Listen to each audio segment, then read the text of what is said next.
Lewis police officers were killed in the line of duty while responding to this welfare concern at the Motel 6 on US 90. So we have Sergeant Stephen Robin and Officer Brandon Estroff. These two officers, they ended up making this response to the 911 call from the front desk on behalf of a guest called Amy Anderson. After arriving on the scene, Robin and Estroff were talking to Amy Anderson, who had an 8-year-old child with her. For about an hour during this time, they'd been talking with her, and a phone call was also placed to Child Protective Services. So shortly after the call was made, Anderson started actually shooting at the officers in the motel parking lot. And this is when they end up calling CPS, and Amy says that she claimed that there was this white van that has been following her around, and she's really concerned about it. She was going for an interview and decided to stop at this Motel 6 just to kind of rest up.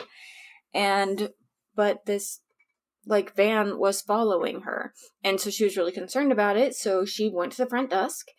She asked them, hey, will you call the police for me? I'm really concerned for my welfare and my well-being.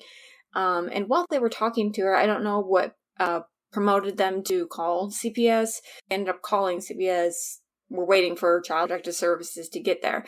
And once Amy realized that they called Child Protective Services, she went crazy. She wanted to leave. She got in her car, and then she started shooting at the officers. And she shot Robin in the head, and he died instantly. And Estroff was shot, and he actually made it to the hospital, where he ended up passing away later, and the child was not harmed at all. So the Mississippi Bureau of Investigations is responsible for investigating all of this. After she shot both of those officers, she ended up shooting herself. Meanwhile, her 8-year-old is in the backseat of the car. They also found rounds that were discharged from Miss Stoff's gun. They originally thought that was what caused Amy's death. Was responsible for Amy's death, but in further investigation, they found out that, she actually killed herself.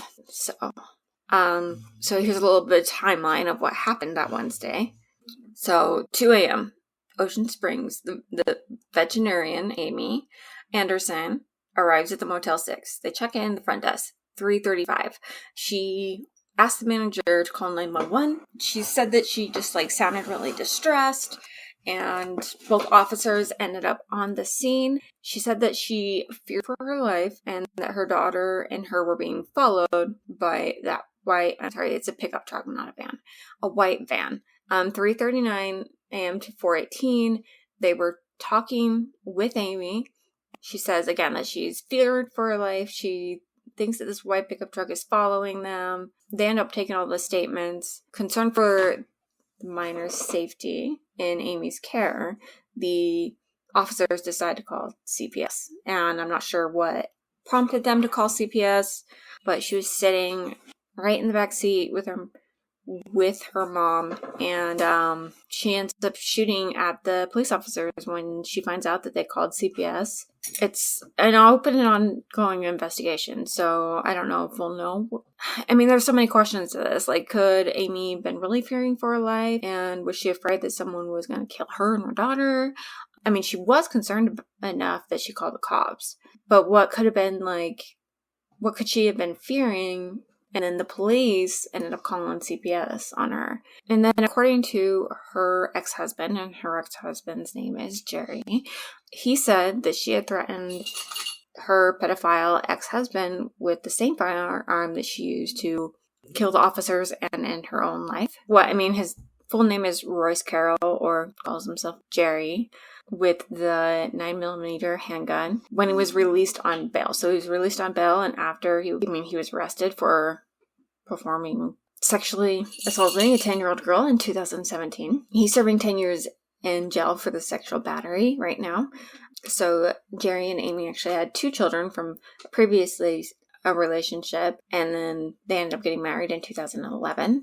And they divorced shortly after that Amy found out that Jerry was being sentenced for sexual assault. She divorced and requested custody of their young child, as well as her 2 older children. And according to his own court hearing here, so Jerry claimed that Amy actually had stolen a lot of his possessions, because that is very intriguing to me. It's kind of definitely interesting for sure.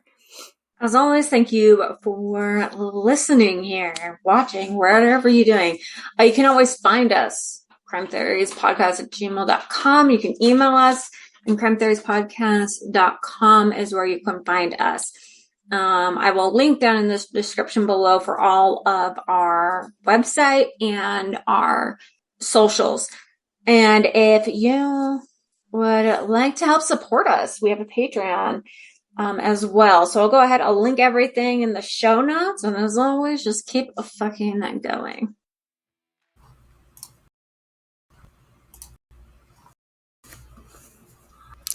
Hey guys,